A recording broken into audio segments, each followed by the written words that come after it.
MKN tuber channel में आपका स्वागत है। आज हम देखें कि इनकम टैक्स डेटा शीट कैसे प्रिपेयर करना है। अगर आप एक सैलरीड पर्सन हैं तो आप खुद अपना ITR 1 फाइल कर सकते हैं, बहुत ही आसान होता है। लेकिन आप इनकम टैक्स की वेबसाइट पर जाएंगे, ऑनलाइन जाएंगे तो वहाँ पर बहुत सारी डिटेल्स आपको देखने को मिलेंगे, बहुत सारा डेटा आपको देखने को मिलेगा। तो कन्फ्यूजन होना बहुत ही नॉर्मल बात है। ऐसे सिचुएशन में आप कन्फ्यूज हो सकते हैं।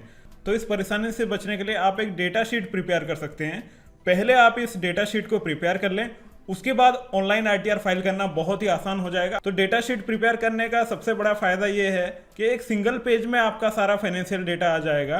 पूरे फाइनेंशियल ईयर का जितना भी डेटा रिक्वायर्ड होता है ITR 1 फाइल करने के लिए, वो सारा डेटा आपको एक ही पेज में, एक सिंगल पेज में मिल जाएगा।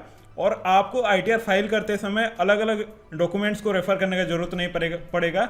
इसी डेटा शीट से आप पूरा जो ITR है अपना खुद फाइल कर सकते हैं बहुत ही आसानी से। तो चलिए देखते हैं कि इस डेटा शीट को कैसे तैयार करना है। देखिए, इस डेटा शीट को अगर आपने एक बार समझ लिया तो ITR 1 का पूरा कंसेप्ट आपका क्लियर हो जाएगा।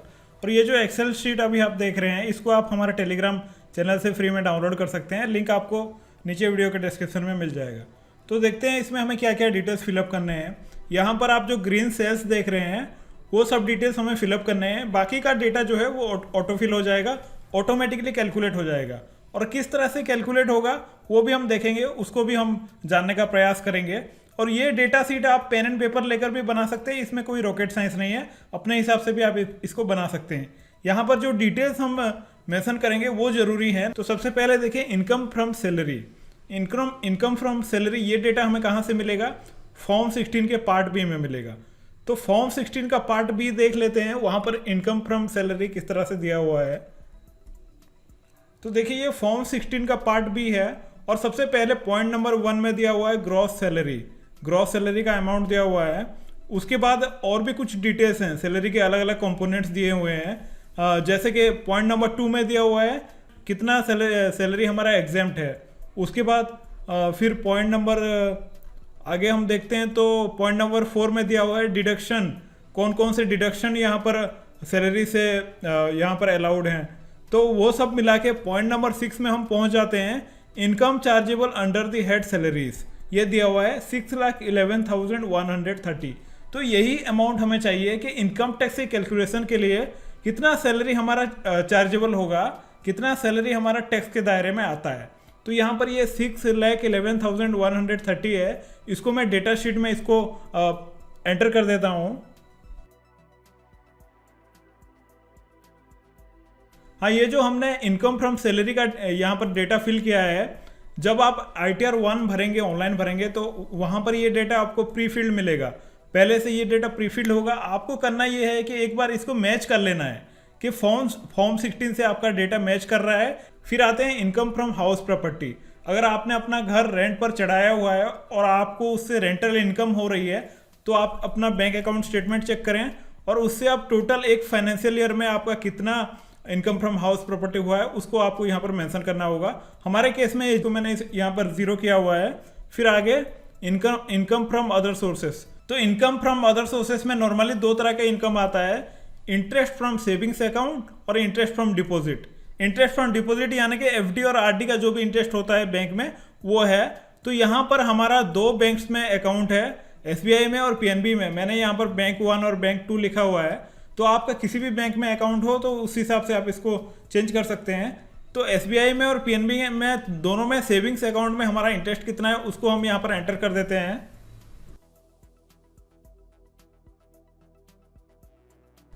तो देखिए, जैसे ही मैंने यहाँ पर एंटर किया तो टोटल अमाउंट यहाँ पर आ चुका है। और हमारा कोई FD RD नहीं है फाइनेंशियल ईयर का, FD RD में कोई भी इंटरेस्ट नहीं मिला है, तो उसको यहाँ पर 0 किया हुआ है। तो जैसे ही यहाँ पर हमने डेटा एंटर किया तो इनकम फ्रॉम अदर सोर्सेस यहाँ पर आ चुका है और ग्रॉस टोटल इनकम भी यहाँ पर कैलकुलेट हो चुका है। टोटल इसका B1 plus B2 plus B3 यानी कि income from salary, income from house property, income from other sources, तीनों को मिला के ग्रॉस टोटल इनकम हो रहा है 6,11,175। लेकिन इसमें डिडक्शन भी लेना है।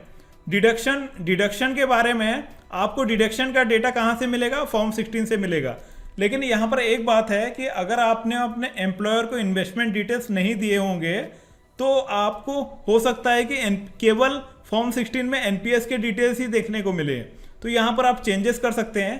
कहने का ये मतलब है कि अभी फॉर्म 16 का पार्ट भी मैं थोड़ा डिडक्शन डिटेल देख लेते हैं, उसके बाद आप इसको खुद समझ जाएंगे। हाँ देखिए, पॉइंट नंबर 10 में दिया हुआ है डिडक्शन। डिडक्शन में दिया हुआ है 43,162, लेकिन ये जो 43,162 दिखा रहा है ये केवल एनपीएस का डेटा है। तो इसको हम एंटर कर देते हैं। नीचे यहाँ पर मैंने डिडक्शन का टेबल बना के रखा है, तो 43,162 इसको मैंने एंटर कर दिया है। लेकिन ये जो डेटा है 43,162 ये केवल कंट्रीब्यूशन टू एनपीएस है। यहाँ पर हुआ ये था कि एम्प्लॉयर को हमने इन्वेस्टमेंट डिटेल्स नहीं दिए थे, तो बाकी के जो इन्वेस्टमेंट हैं जैसे कि PPF, Sukanya Samriddhi account, postal life insurance, children tuition fee या फिर अदर जो भी सेक्शन 80C में आते हैं, वो डिटेल हमने एम्प्लॉयर को नहीं दिए थे। इसीलिए एम्प्लॉयर ने हमें जो फॉर्म 16 दिया है उसमें ये डिटेल्स नहीं है। तो यहाँ पर हमें ये डिटेल मैनुअली एंटर करना होगा। फाइनेंशियल ईयर 2020-21 में हमने पीपीएफ में कितना निवेश किया है, सुकन्या समृद्धि में कितना निवेश किया है, पीएलआई में कितना निवेश किया है, वो सारा डेटा मैं यहाँ पर जल्दी से एंटर कर देता हूँ।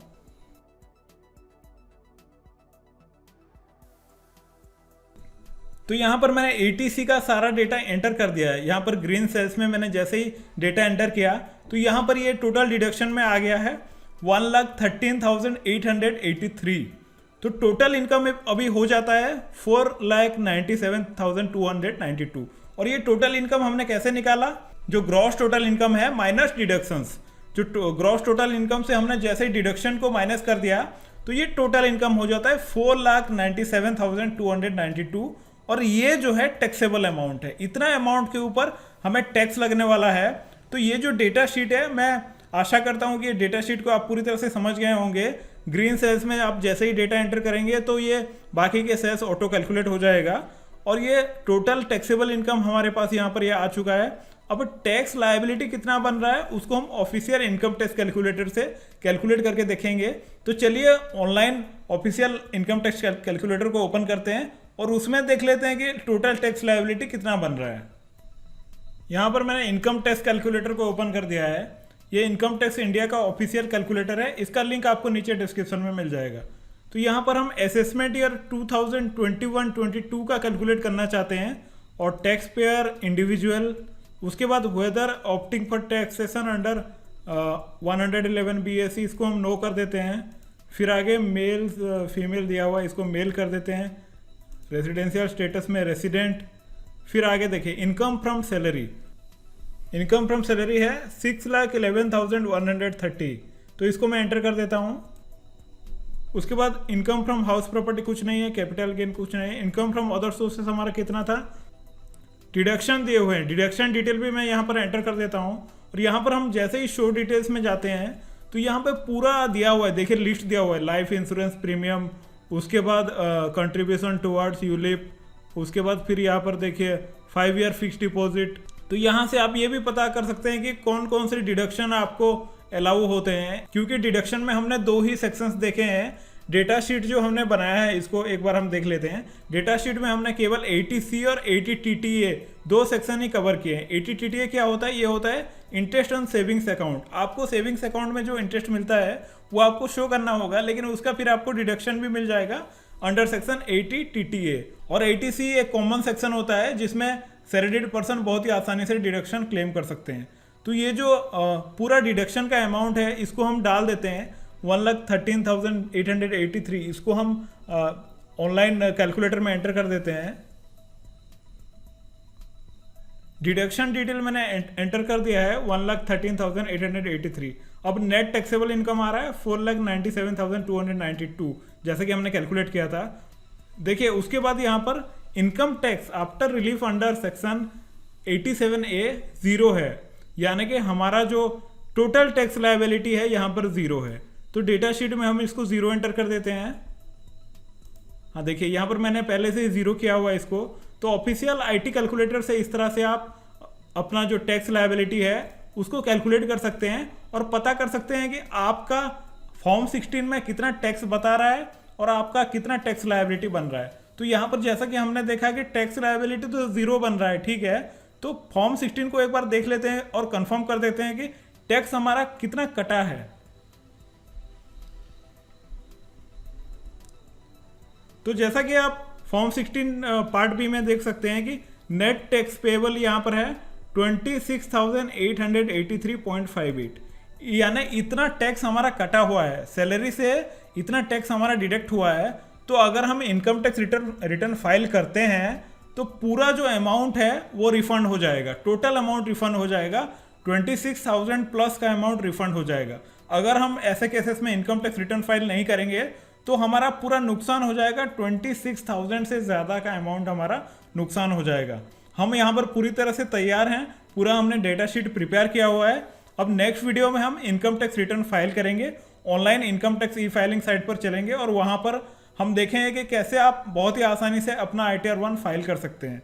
तो अगर आपका डेटा शीट से जुड़ा कोई सवाल है तो नीचे कमेंट में जरूर लिखें, मैं पूरा प्रयास करूंगा आपके कमेंट्स का रिप्लाई देने के लिए। तो मिलते हैं नेक्स्ट वीडियो में, धन्यवाद, नमस्कार।